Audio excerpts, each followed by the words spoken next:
O ayan na, matapang na hinarap ni Vice President Sara Duterte ang House of Crooks, the House of Representatives pala. Pero tingnan nyo ang reaksyon ng mga ilang congressman dyan. The Honorable Vice Chairperson Jose Pepito Alvarez. Thank you, Chair. Good morning, ma'am. To clear the air, opening statement is last Friday, hindi po si Vice President Sara Duterte ang no-show. Ako po ang nag-request para i-defer kasi schedule ko kaagad ng Tuesday today at 9 o'clock. Kaya nandito tayo ngayon to deliberate on the budget request of the Office of the Vice President. So hindi po, wala pong speculation na no-show si Madam Sara, Vice President Sara Duterte noong Friday.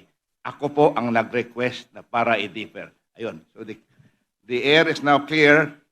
I'd like to ask Her Excellency, Madam Vice President, to make her presentation. Aba, kabait-bait naman. Madam DP Sara. Ganun pa.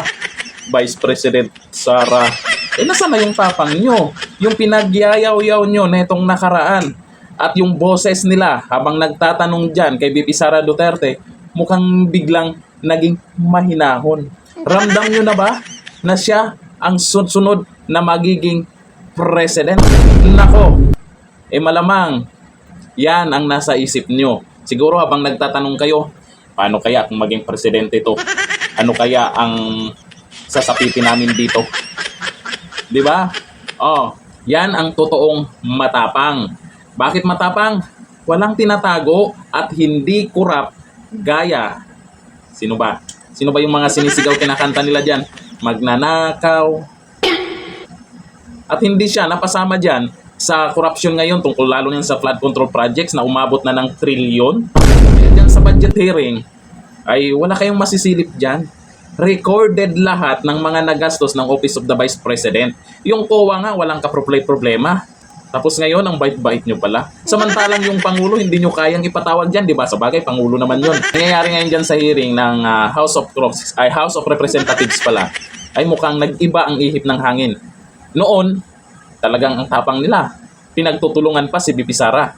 Akala siguro ngayon hindi sisipot si VP Sara. Tsaka makikita mo sa itsura ni VP Sara Duterte dyan sa House of Representatives, halatang hindi siya stress dahil hindi naman sa kanya nagagalit ang taong bayan. Yung mga nagrarally ngayon. Kaya makikita nyo sa mukha ng ating Vice President Sara Duterte na sa ngayon mukhang lamang siya. Pero yung iba, anong nangyari? Nag-iiyak-iyak ka na. Kalain mo Pangulo ka, mag-iiyak-iyak ka. Suporta ng taong bayan, nakatutok ngayon dyan kay VP Sara Duterte, baka kagatin daw siya ng mga buhaya. Ito sabi ni Bren Obal, laban VP yan ang matapang humaharap kahit mag-isa. Sabi ni Marilyn Kual, Ma'am VP ingat kayo dyan, baka kagatin kayo ng Crocs dyan. Naku po, siyempre, mag-iingat talaga yan. At alam niya na may mga Crocs dyan, pero may mga kakampi si VP Sara dyan. Sa ngayon, yung iba tahimik lang, baka kasi pag-initan o kagaya nangyari kay Representative Kiko Barsaga. O nag-iingay siya. Lalo na sinabi pa niyang si Martin Romualdez daw, imbestigahan din daw. Anong ginawa sa kanya?